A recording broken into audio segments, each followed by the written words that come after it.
Before I start, let me share some quoted text from Mother Pandit. It says that even if you try to copy someone, you can't. You are you. Keep a SWOT analysis and execute accordingly. Hi, I am Edlin Dimano from BSTM4A. Together with my group mates, we will present to you some part of midterm module prepared by Mr. Umlas, specifically the Lesson 9, the Company SWOT Analysis, and Lesson 10, the Organization's Marketing Objectives. Let us now start the discussion. We all know since the beginning of this business class what is SWOT analysis. This is where an organization's external and internal opportunities will be identified. The strengths, weaknesses, opportunities, threats, or SWOT analysis can help strategic planning, setting a goal, and having a clear set of vision for the organization. Wherein it can capitalize a fresh business opportunity, which is clearly an every organization's intention for their business to succeed in future. The first one, react to new trend.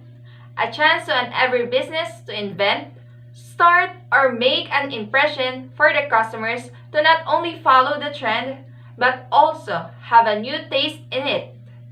Second, make a use of modern technologies, which is it helps the business to catch up for today's age in business. Third, respond to the rival tactics, where it is clearly stated to not only level the rival's plan, but to exceed its marketing strategy.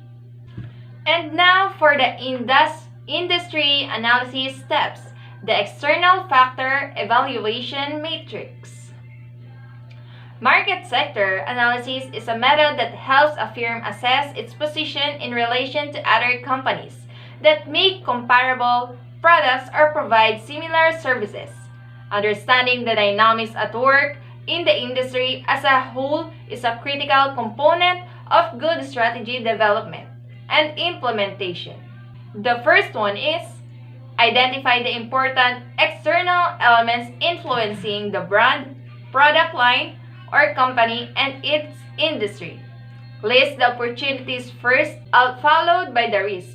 Use percentages, ratios, and comparative statistics as much as possible to be detailed as feasible.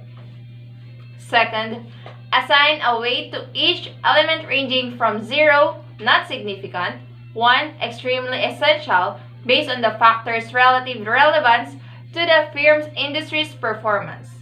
The total of all weights applied to the components must be equal to 1.0. Hi, I'm Jessica Sierra from BSTM4A. Industry Analysis Step. The continuation. 3. Assign 1 to 4 rating for each external factor to indicate how effectively the firm's current strategies respond to the factor. 4. The response is superior. 3. The response is above average. 2. The response is average. 1. The response is poor. Number 4. To get a weighted score. Double each factor weight by its rating. Number 5. To add the relative weight for each attribute to get overall weighted score for organization external factor evaluation matrix for company name. Example of company name, Starbucks. K external factor, weight, rating, and weighted score. Opportunities. Number 1. Easy access to new countries. Number 2, agreements with movie produce. Threats. Number 1, saturation of the US market. Number 2, healthier lifestyle and threats. Total of weight, 1.0. Weighted score, 2.10. Internal factor evaluation matrix for Starbucks Company. K internal factor, the weight, rating, and weighted score. The strength, the force strength.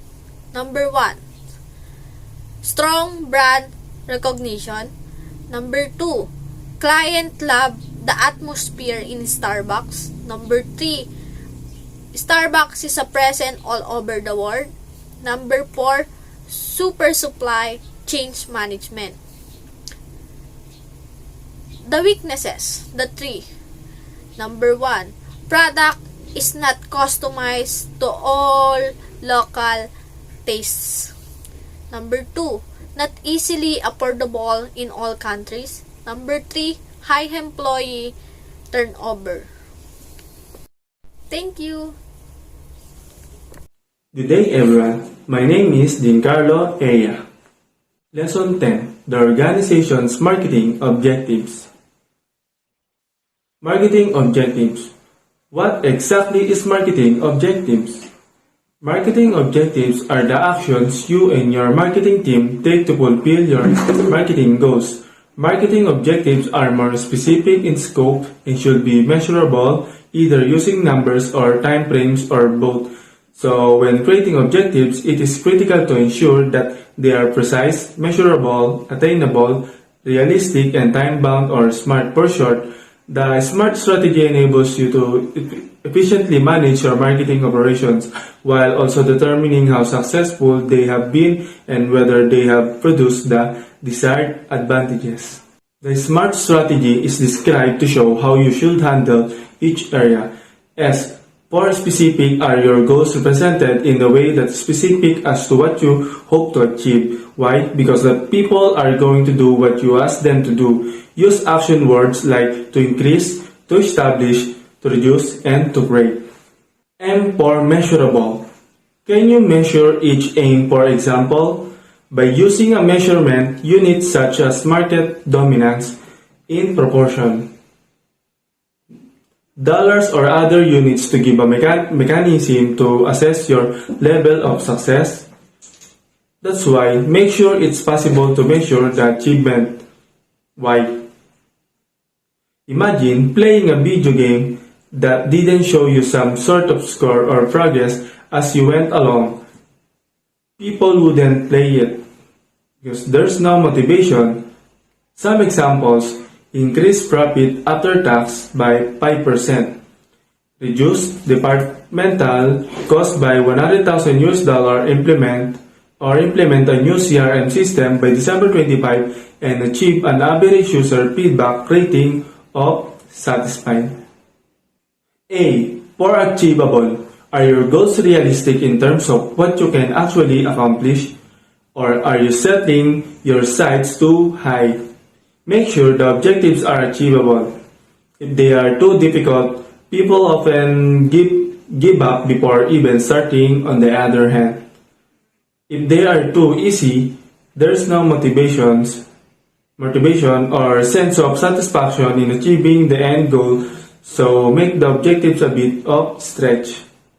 R for realistic. Do you have enough staff and resources to meet the goal you've set?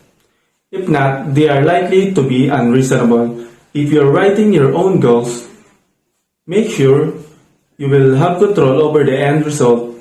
Or if you're writing someone else's objectives, it's important to ensure they are within the person's sphere of influence. T for time bound. When do you have to reach these goals? And do you have timing strategy in place with target dates for each one? A target date and some milestones help keep things on track. Some examples: increase profit after tax by 5% this financial year. Reduce departmental cost by $25,000 for the second quarter. So what's an example of a SMART goal and one that isn't? This is SMART goal. Increase profit after tax by 5% this financial year. This isn't. Make the business more profitable. This is a SMART goal. Increase the average customer satisfaction rating to 4 by December 25. This isn't. Provide good service to all customers. This is SMART goal. Reduce departmental cost by $25,000 for the second quarter. This isn't. Reduce cost by cutting down on salary expenses. My name is Christine Basan and I will continue to discuss the following. As an example, XYZ stationery provider supplies to news agents around the country and wants to increase income for their product line. The marketing goal is to obtain a 25% market share in stationery by the end of 2021.